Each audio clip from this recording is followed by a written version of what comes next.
السلام علیکم کتونکو تاسو ګوره ارم ټي وي او زیم ډاکټر اقبال څنګه چې تاسو ته پته ده چې مونږه هر هفته پروګرام کوو د غزلزار ملما او د غزلزار ملما کې چې کوم دی مونږه نوې ملما راغواړو هغې سره خبرې اترې کوو په دې کې مونږ شاعران هم راغواړو او سماجي شخصیت چې کوم دی هم راوړو نن چې کوم شخصیت مونږه د غزلزار په پروګرام کې ملما کړی دی د هغه نوم دی ګل محمد بیتاب څنګه چې تاسو ته پته چې ګل محمد بیتاب د هیڅ قسمه تعارف محتاج نه دی بیتاب صاحب تاسو ته د غزلزار ملما پروګرام کې چې کوم دی د ارم ټي وي په شیشه باندې هرکلی وایو ډیره مننه ډاکټر صاحب مهرباني بیتاب صاحب راته ووایي چې دا تاسو ډېر زیات کار په ادب کې کړی دی خو اول سټارټ به داسې وایو چې کتاب شاعري چې کوم دی تاسو د کوم وخت نه سټارټ کړی شاعري نو شاعري خو مونږ داسې وګڼئ د کالج وخت نه یو اتیا دوه اتیا دغه وخت په کالج کې وو په دې کالجونو کې به شاید په بعضې سکولونو کې هم وي زموږ وخت کې سکولونو کې خو نه وي خو په کالجونو کې البته دا دغه وو چې یو بزم ادب یو پروګرام به کېدو په هفته کې کېدی چې بعضې سکولونو کې زموږ سکولونو کې نه وو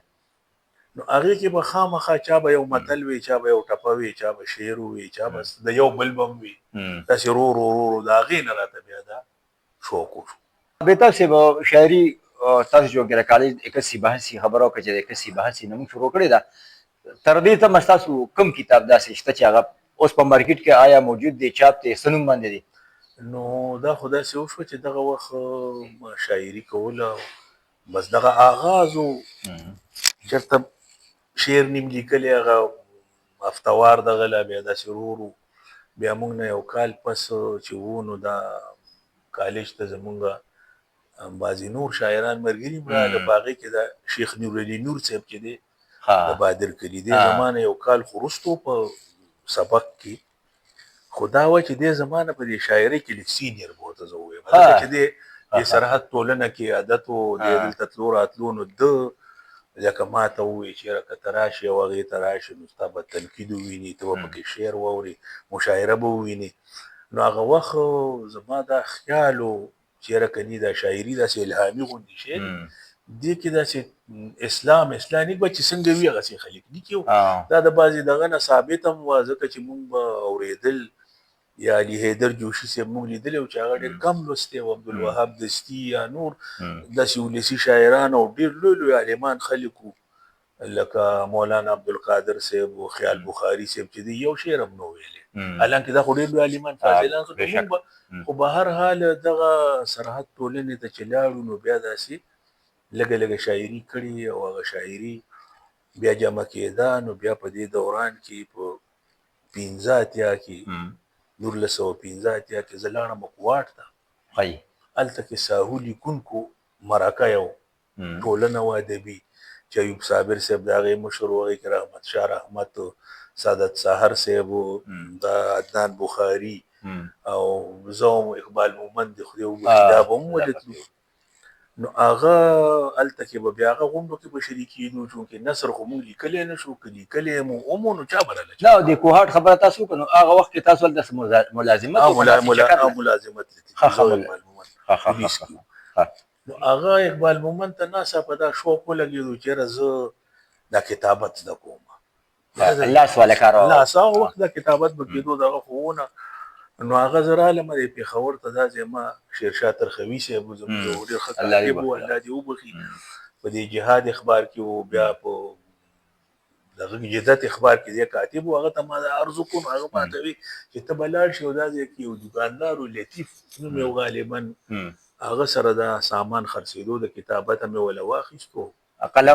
قلم او هغه مستر او هغه که نه چې څنګه بهرحال چې لاړو هلته کې هغه پسې لږه ډېره تجربه هغه ځای کوواټ کې یو کاتب و هغه نه یې څه لږه لږه تجربه وکړه او بس هغه کتابت شروع کړو نو هلته به زما دا کاپي پراته وه د شعرونو نو هغه کاپي ولیکله کتابت یې کړه لکه زما د وینا نه بغیر او هغه راوړه بله ورځ یو څه میاشتې نیمه پسې راوړې دا خو ما کتابت کړه دا خو چاپ ما ورته ویل دا خو تا بد وکړه ما نه چاپ کوله خو بهرحال هغه دومره په مینه باندې کتابت کړې وه ملګری هم و نو ته داسې وګڼه چې دغه د درې څلورو کالو شاعري چې وه هغه ما چاپ کړه. نه دا کاپی کې چې وه کاپی کې دا تاسو مطلب چې هغه اصلاح شوې وه بیا هېڅ بچې څنګه واغسې وه او هغه وخت ستاسو استاد د شاعرۍ څوک و؟ داسې څوک باقاعده خو نه و چې زه ووایم که نه، خو دا ټول زمونږ دغه جرګو کې هم زده کړه جرګو کې هم زده کړه کو. دا ټول زمونږ غیر رسمي استادان دي چې دا څونه زمونږ نه سینیر وو، لکه حمزه شینواري صاحب و، قلندر مومند، مراد شینواري صاحب و، دا اطلس ګل یا څونه چې دغلته و، دا حبیب الله رفیع صاحب دي چې څوک به راتلو زمونږ مخکې په شعر ادب یې بحث کوو. نو زه دا ګڼم چې دا زمونږ که رسمي نه دي نو غیر رسمي استادان خو مو دي. دا ټیک ده چې د یو کس نه به مونږ اصلاح نه اخیستي، خو لکه داسې څه بې ترتیبه غوندې هغه شاعري چاپ شوه. قافله نوم و د هغې، قافله صفحې وو داسې یو 128 یا داسې څه. او هغه دور کې به کتابونه اکثر ډېر واړه وو، زیاتره واړه به وو. بس خو په هر حال هغه چونکې دغه کړې وه شاعري، هغه دغه کړې وه، لیکلې وه، او بس لیکلې وه. ملګری مو لکه اوس په هغه ملګرتیا کې هغه شاعري چاپ شوه. 5-6 زره روپۍ په هغه وخت خرچه راغله او چاپ شوه. او دغه کتاب نه چې کوم دی لکه تاسو چې ریډیو سره هم پاتې شوی هغه سوال به هم راځي، خو دغه نه چې تاسو سندرغاړو چې تاسو داسې کلامونه ویلي چې په مطلب چې موجوده په ریکارډ باندې وي، ریډیو باندې یا په ټي وي باندې چېرته چا یاره ویلي خو یې وتې نه د ټلویزیون، چونکې ریډیو کې خو بیا ما وروستو کار کوو نو ریډیو کې خو کم به شوي وي، خو داسې بهر د کیسټونو باندې یا په ټي وي باندې انور خیال ته ویلې وي 2-3 غزلې، او هغه خیال محمد زوی انور خیال دته نه ویلې وي، او هغه هم دا د بیمارۍ نه مخکې ما ته وی که تا سره چې ته وي مال یې راکړه، او زه یې دوباره ویم نو ما ورته وی چې خو ما سره ووایي هغه طرزونه یې ما نه اوسیر دي که نه، خو بهر خو بیمار هم شو. مخکې چې ویلې وي هغه بس هغه پی ټي وي ریکارډ اوس نشته، نو زه یې تاله د کومه درکړم. ښه دې کې داسې وي لکه ستاسو د خولې اکثر ما به اورېده که نه هټ او ناهټ یوه خبره یې که نه، هټ دپاره بس د معیار څه خبره وکړه نه داس او دا زه ویم چې یو د هټ شاعري یو د معیاري شاعري، نو ضروري نه ده چې هټ ډراما هټ شاعري دا د معیاري وي، او دا هم ضروري ده چې معیاري شاعري یا معیاري ډراما د هټ هم شي یا معیاري افسانه، ځکه دې دواړو کې فرق دی. په هټ دپاره به ته د ولس سطحې ته راځي، ته به خپل معیار غورځې ښکته به راځې چې دا خلک پرې پوهېږي، او معیار دپاره به ته خلک بره بیایي. نو دې دواړو کې ډېر فرق دی. د هغې وجه دا ده چې زمونږ ولس چې دی هغه د ټپو سره بلد دی، د بګتو سره بلد دی، د سندرو سره بلد دی، هغه میوزیک هغې کې بیس وي، هغې کې بیس وي. او بله دا ده چې دا کوم خلک چې زمونږ شاعري کوي نو دوی اکثر د موسیقۍ نه نابلده وي، بعضې اکثر شاعران نو د دوی شاعرۍ له طرز جوړول چې دی دا ډېر ګران شي، ځکه پښتو کې خو هغې لپاره تکړه موسیقار پکار و. پښتو کې اړو موسیقار که زه ووایم چې نشته دی نو دا خبره به ډېره بې ځایه دې ته پیس ماسټر وایي. دا پیس ماسټران دي، دا څومره چې موږ وینو په دې کې یو سړی و چې هغه رفیق شینواري و چې په هغه له په خپله باندې یو شی نه ورته او نه شپېلۍ هم نه شو هغه ګاوې، هغه موسیقي تړونه او طرزونه باندې هغه له هغه زاړه طرزونه به ورتله، او چې تا به کله هغه له یو کلام ورکو نو هغه به داسې یو کمال وکړو که تاسو چې ته اورېدلی وي. هغه د خوشحال بابا یو غزل دی، بیا د عشق دریاب راوخوت چلی چلی اشکان په شو بلې بلې، دا هغه د رباعي طرز کې ویل او د چاربیتې طرز کې ویل، دا دې ته موسیقار وایي، دې ته نه وایي. پښتو کې خو دغه ګوره 11 بحرونو کې چپو کې غزل دی، 12 دی، 15 دی، 14 دی، او 14 پکې ډېر کم تر دي. نو دې له به دې څو طرزه جوړوي، د هغه اشنا هم طرز نشي جوړوي، او نه په دې کې دونه قابل موسیقار دا اکثر ناخوانده دي. البته هغه شی غږی خو که ته ورته چې استاده دا کوم طرز دی بیا نشي ویلی، بیا په خپله نه پوهېږي، په خپله هم پرې نه پوهېږي، ټولې غزلې د یو بل نقل دي، د طرزونه تاسو وګورئ دا ټول دی. اوس خو زه بهرحال پکې څه ناڅه خلک راووتو، تعلیم یافته خلک راغله دې فیلډ ته، دې موسیقۍ ته، خو بدبختي دا ده چې اوس دلته کې دا ذرایع نشته، ته کوم ځای کې وي. ښه دا راته بیا تاسو وویل چې هغه شاعرۍ خبره خو شوه، صحافتي سایډ ته راځو. تاسو همدغه شاعرۍ دوران کې مطلب نثري لیکلو که د هغې نه پس هم کړی یا تاسو اخبار ته هم راغلي؟ اول تاسو کوم اخبار ته راغلي وي؟ اول زه راغلی وم باګرام اخبار ته، باګرام دا پښتو اخبار د پښتو اخبار او د تحصیل ګټلای سره دفتر او همیش خلیل صاحب د خو بخیر خلاص کړو او په هر حال بیا اخبار سره چا واده کړی و یو لوی سړي چې زبله او چلوم د هغه ولونه چلوي شو بیا خورشید مې یو سړی او په هغه خرڅ کو خو دې په ایډیټرو نو هغه زه ورغلی او همیش خلیل صاحب چې مشر شاعر لیکوالو مشر او پیژنګلو چې ورلم نو هغه ماته وی چې تاسو کې مې یاره جز خدای شان بس بي ام کړی دا اور کلی کې مې راځم نه دلته کې نه بس ګوره دا پوسټونه برازي دي کې او ته دینه به خبرېږي او دا لګړي پیسې به ملي را لمال تم کار شروع وکنه نو دا خیال به چری نو چې د اخبار کې پاتې شم البته تاسو په حیثیت کار کوله تر ترانسلیټر دا انګریزي ای پی پی پی پی آی برات زاوم ترجمه کو کله کله به اردو ترجمه کا او البته هغه کې بدا شو چې پوسټونه خوراتلو خو مطلب دا دی چې بل دغه دا شو چې را لوی پوسټ ماتم ملاونو شو ورو کې لکه کلرکی ما نه کوله 5-7 والا ما نه کوله لوی بس ماته ملاونو شو دغه مسله بیا ما التنه وکړه پښتو چونکی پښتو هم دي کله او بس دغه شان دي خبرونه دي پاتې شو نه باګرام نه علاوه بیا خبرونه ته کسوټي کې هم تاسو وخت کړی بیا وحدت تر علم وحدت اخبار کې عمر رموزه بیا د دین لاړم یو بل اخبارو دا غینو مو غازی دا سلورو جبو ها درې جبو کې اردو انګریزي پښتو دا غازی دا کوم سن خبره دا به یو نوی خواوشه نوی یو نوی دی خبره به بیا کې مې سو وخت تیر بیا دا غینه پس انقلاب یو اخبار اردو هغه کې ریپورټر ومه بیا دا غینه پس په هیواد کې مې وخت تیر کړی و دا فرنټیر پوسټ والا اخیستی او هغه ترجمه به کولی په مسغې کې صحافي په اسباني ومه بیا کسوټي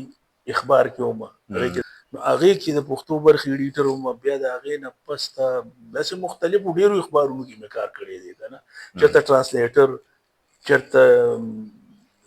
نیوز ایډیټر چرته ایډیټوریل پیج چرته ایډیشن یې څه چې وي بس دغه زندگی روانه وه دې سره صحافتي دغه سره ریډیو کې هم تاسو تر ډېره وخته پورې کار کړی دی که نه په ریډیو کې تاسو په کوم حیث باندې کار کړی د دې نه علاوه تاسو ډرامې هم ډېرې زیاتې لیکلي ډرامو دا که تاسو 2 سواله کوئ نو ښه به وي که نه ریډیو ته زه لاړم او څنګه لاړې بالکل همدغه اول خو دا و چې کله زه طالب علم وم نو ما یو پروګرام و پته نشته عثمان یې نوم مې دی خو هغې ته ما یوه په خپل خیال کې یوه کیسه ولیکله ریډیو ته نو هغه ما ته وی ته راشه دا ووایه ما وویل بس ځوانانو هلکانو څنګه چې د ځوانانو هم دا کسي خبرې او همدغه خبره دا به بیاسي خواوشه بیا د هغې نه پس ته چې دی یو کال یې دلته په رحمان بابا دربار کې مشاعره و دا څنګه چې اوس مشاعره کال په کال چې څنګه کلیزي کېږي کال په کال چې کېږي نو دې کې ما شعرونه وویل نو هغه دغه پروډیوسر چې و عرفان الله عرفان صاحب هغه یې ریکارډ کړه او بیا مونږ یو 2-3 څلورو زلمو ته وویل چې تاسو راشئ ریډیو ته مونږ سره پروګرام دی زلمې کولی مونږ به نه نور څیزونه هم ریکارډ کړو زه لاړم هغه هم را سره لاړ 2-3 نور چې لاړو نو هغه وویل چې یاره تاسو ما دی تاسو نثر لیکلی شئ هغې ورته ویل موږ خو نشو لیکلی نو ما ته یې ویل ته لیکلی شئ نو ما ویل زه خو لیکلی شم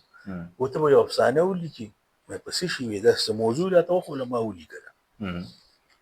او ما هلته کېناستم 2-3 ګنټې پس مې ورته واوروله ویل دا خو ډېره ښه ده هلکه دې نه ډرامه نه جوړو نو ما ویل چې ډرامه به دې څنګه جوړې هغه کیسې دغه ما ته یاد دی چې یوه داسې کورنۍ وي چې هغه بې ځایه شور شا او په دې ټیس ټپاس باندې ډېره مینې نو هغې دپاره بیا خلکو نه قرضې ملي او سوالونه هم کوي بیا وروستو ژوند کې ورته ډېر مشکلات دي د هغې په وجه دا یوه شی ما ولیکلو نو هغه ما ته وایي دې نه ډرامه جوړه کړه اوس ما ډرامه کوم ځای راتله د اورېدو ترخه د خو ټیک خو لیکل خو ځان له یو شی دی بهرحال چې ما هغه ډرامه چې جوړه کړه چې ورنوړو سکرپټ هغه ورته ډېر وخندل چې یا لکه دا خو تا 3 کسه باندې کومه ډرامه یا په 4 کسه ډرامه خو اته کرداره و او دا خو تا هماغه شی دی بس فلانې او فلانې دا نیمه نو څه چلو کوم او دا خاله پوسو دا وړو نو ای کې خو او ما ته خدا پته ونه خو بهر د غره له ډرامې سکرپټ راکو چې دا ته 100 داسې دی تقسیم وکړه داسې موکا کوم طریقه کار چې دا یو زړه ډرامه عثمان افسوس چې ما ته یاد وي چې هغه ډرامه د چا ونه ما به ذکر کړی و زه لاړم هغه شان ما هغه ډرامه هغه شان کړو یو مې راغله مې ورکه بس هغه ډرامه ډېره خوښه شوه چې هلکه ته خو ټیک ټاک ډرامه که ته په دې فن کې کوشش وکړې نو ته ډرامه یو ښه ډرامه نګار جوړېدی شي خو عجیبه دا وشوه چې هغه اپروډ خو د هغه په وخت کې شوه خو هغه بیا چې کله د هغې د ریکارډینګ مرحله راتله نو هغه بیا پروډیوسر نو هغه بیا لیاقت سیماب صاحب زمونږ یو بل مهربانه دی یو پروډیوسر و بیا هغه هغه ډرامه دغه کړه ریکارډینګ کړه او بیا هغه راته بیا د نورو بلا ډېرو ډرامو مواقع برابرې کړه مواقع برابرې کړي چې ته به داسې کېې داسې به کېې نور بیا په هغه وخت کې چې کوم خلک و نثار محمد خان صاحب و بیا هغې نه پس ته بس دا خو یوه سلسله شروع شوه بیا په دې دوران کې چې دی چونکې زما خو تعلق د صحافت سره هم متناسب نو هغوی ته د کرنټ افیر دپاره به هم کسان پکار وو یو پروګرام به کېدو چې هغه به موږ نه مخکې لکه داسې نور کسان هم پکې خو بهرحال ما ته یې ویې ته هم پکې دي که ته چونکې پوهېږې په دې څیز باندې نو موږ به هغه ما د داسې وګڼه چې د 1992 نه واخله تر 2022 پورې دا ما مستقل لیکلی دی مستقل هره دې کې د 15 ورځو نه واخله یا د 15 ورځو نه واله تر 15 ورځو پورې هره میاشت ما لیکلی دی باقي چې دی نو هغې کې به بیا نور کسان به مو پکې نه عظیم افریدي صاحب به لیکلو قاضي ایاز به لیکلو پریشان داودزی او یو کس دی پریشان داودزی خو ما نه وروسته راغلی خو بیا هم هغه هم ډېره موده لیکلی دی خو دا تقریبا 13 کاله خواوشا مستقل ما دا څیز لیکلی دغلته تګ راتګ په دوران کې بیا چونکې ما ډرامې لیکلې او دا کوم لوی لیکوال چې وو یا دی په ټي وي ته تللي وو دغه ټایم کې او یا زاړه شوي په ریډیو کې د ډرامو لپاره ما ته چانس پرېږدو بس الله پاک دغه ټیم کې هغه موقع یې ما ته جوړه کړه نو چونکې ما ډېرې مو لیکلې بیا پکې پراجیکټونه راغله هغې کې نورې ډېرې ولیکلې نو مطلب دا دی چې زه دا ویلی شم چې ما ریډیو له ډېرې ډرامې لیکلې اساس اندازه معلومه ده یاره داسې خو ګوره 50 ډرامې به ما ریډیو له داسې لیکلي وي چې هغه ته ویلی شي چې دا هغه ډرامې دي چې دا د فن والا ډرامې دي دې نه علاوه په سوونو ما داسې لیکلي دي چې هغه پراجیکټونه دي لکه د یو خاص مقصد دپاره راغلی شی دی د دې پراجیکټونو دورانیې به څونه وه اندازه هغه به ډېره هم کې ګوره 15 منټه نه واله تر نیمې ګنټې پورې به یوه ډرامه بس یو قسط به که نه یو قسمه نه به سلسله وارې لکه دې کې یو ډرامه وه خپل غم او بخیر هغه بیا هغه ستاسو کوم چې ټایم وه چې دغه ټایم ګوره یو ډرامه راغلې وه باغوان نوم و د هغې دا فیچر و نو هغه مونږ هغه ډراماټایز کړه او هغه تقریبا 32 قسطه وو یا څومره دا وه دې نه علاوه یو بله ډرامه وه اطهر شاه خان جیلي دا د اردو ډېر مشهور لیکوال دی د ده یوه ډرامه وه خپل غم خپلې خادۍ په نوم باندې موږ ترجمه کوله نو دا زیتون بانو